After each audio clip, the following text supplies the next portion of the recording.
Hi friends, आज आपण चमचमीत झणझणीत आणि झकास अशी मटकीची रस्सा भाजी करणार आहोत। ती ऑल इन वन ही भाजी तयार होते।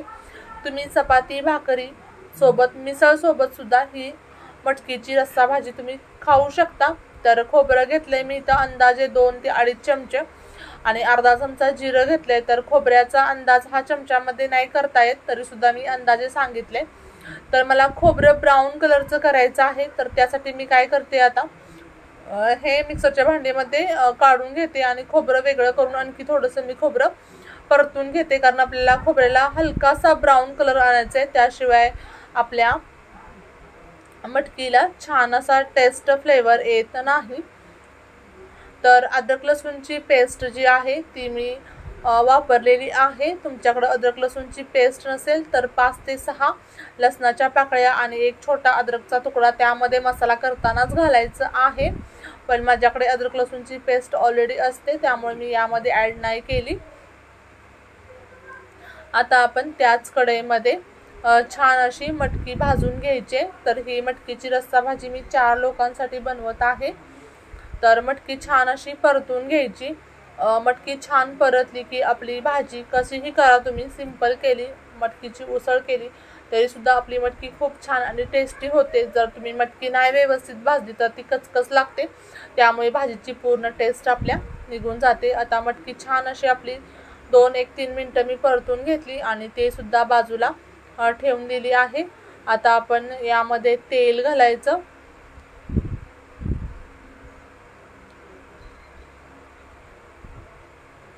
तेल गरम झालं की त्यामध्ये एक मध्यम आकाराचा कांदा आणि मध्यम आकाराचा टोमॅटो मी स्लाइस करून घेतलेले आहे, ते सुद्धा छान असं आपण हे परतून घ्यायचं आहे। तुम्ही आधी सर्व मसाला करून घेतला नंतर मटकी भाजली तरी सुद्धा चालेल। आता आपल्या कांद्याला ब्राऊन कलर आला की हे सर्व अद्रक लसूणची पेस्ट आणि हे सर्व आपण छान असं बारीक स्मूथ अशी पेस्ट तयार करून घेणार आहोत।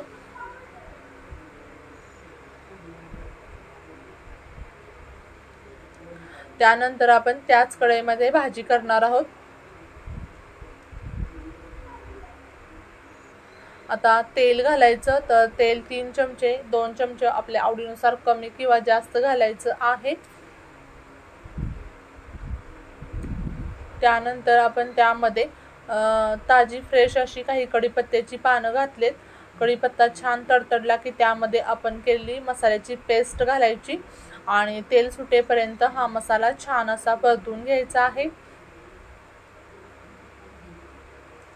सोबतच स्वाद रेसिपी चॅनलवरती आपण भरपूर अशा रेसिपी अपलोड मी केलेल्या आहेत। जवळजवळ 524 आपल्या रेसिपी वेगवेगळ्या प्रकारच्या व्हेज नॉनव्हेज दोन्ही प्रकारच्या रेसिपी आहेत। सो चॅनलवरती जाऊन विजिट करायचं आहे आणि रेसिपी पाहायच्या आहेत।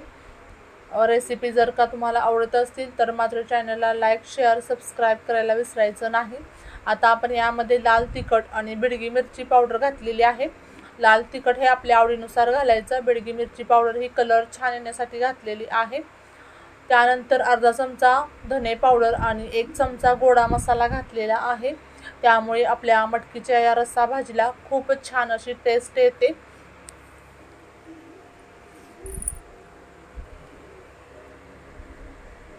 छान असा मसाला परतलेला आहे, तेल सुटलं आहे मसाल्याला।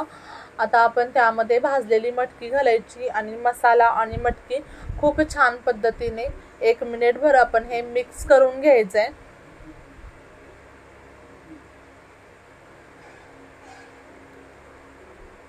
आता मटकी आणि मसाला खूप छान पद्धतीने मिक्स झालेला आहे। आता आपण यामध्ये गरम पाणी घालायचं। आपल्याला कसा थिकनेस हवा आहे त्या पद्धतीने, जास्त थिकही नाही करायची भाजी आणि जास्त पातळही नाही करायची। आवडीप्रमाणे मीठ घालायचं। आपण मटकी छान अशी भाजलेली आहे त्यामुळे फारसा वेळ लागत नाही, 5 ते 6 मिनिटात आपली ही भाजी तयार होते। छान अशी याला एक दणकून आधी एक उकळी काढायची, मग गॅसची फ्लेम लो करायची आणि 5 मिनिटं ही मटकीची भाजी आहे ती आपण छान अशी शिजवून घ्यायची।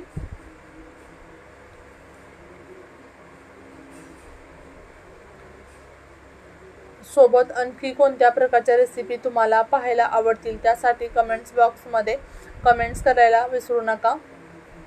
आता ही आपली मटकीची भाजी तयार झालेली आहे।